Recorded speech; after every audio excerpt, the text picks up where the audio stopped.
વાત તો સાંભળો, પણ પેટ્રોલ ડીઝલના જે ભાવ વધે છે સરકારને જીતુભાઈ, પેટ્રોલ ડીઝલના ભાવ વધે છે, સરકારને કેસો ભાવ ઘટાડે?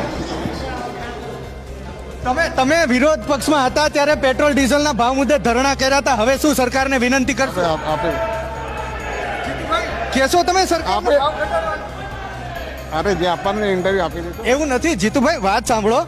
તમે કોંગ્રેસ પક્ષમાં હતા ત્યારે વિરોધ કર્યો હતો 1 વર્ષ પહેલા, 1 વર્ષ પછી હવે ભાજપમાં છો, સરકારને કેસો પેટ્રોલ ડીઝલના ભાવ ઘટાડે? કોંગ્રેસમાં હતા ત્યારે તમે બાઇકની ઠાઠડી કાઢી હતી કોંગ્રેસમાં, હવે સરકારમાં છો, તમે સરકારનું ધ્યાન દોરશો? અક્ષયભાઈ, હવે સત્તા પક્ષમાં છો, પેટ્રોલ ડીઝલ મુદ્દે સરકારનું ધ્યાન દોરશો? ભાવ મુદ્દે કોંગ્રેસમાં હતા ત્યારે વિરોધ કર્યો તો, હવે સત્તા પક્ષમાં સરકારનું ધ્યાન દોરશો?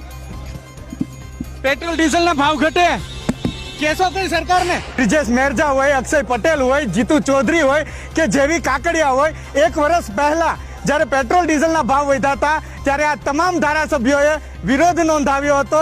હવે સત્તા પક્ષમાં ભારતીય જનતા પાર્ટીમાં આવી ગયા છે. પેટ્રોલ ડીઝલના ભાવ 1 વર્ષ કરતા કેટલાય વધારે વધી ચૂક્યા છે. એમ છતાં હવે આ એક પણ વ્યક્તિ પેટ્રોલ ડીઝલના ભાવ મુદ્દે એક હરફ ઉચ્ચારવા તૈયાર નથી. આ છે પ્રજાના પ્રતિનિધિનું બદલાતું વ્યક્તિત્વ, બદલાતું ચરિત્ર.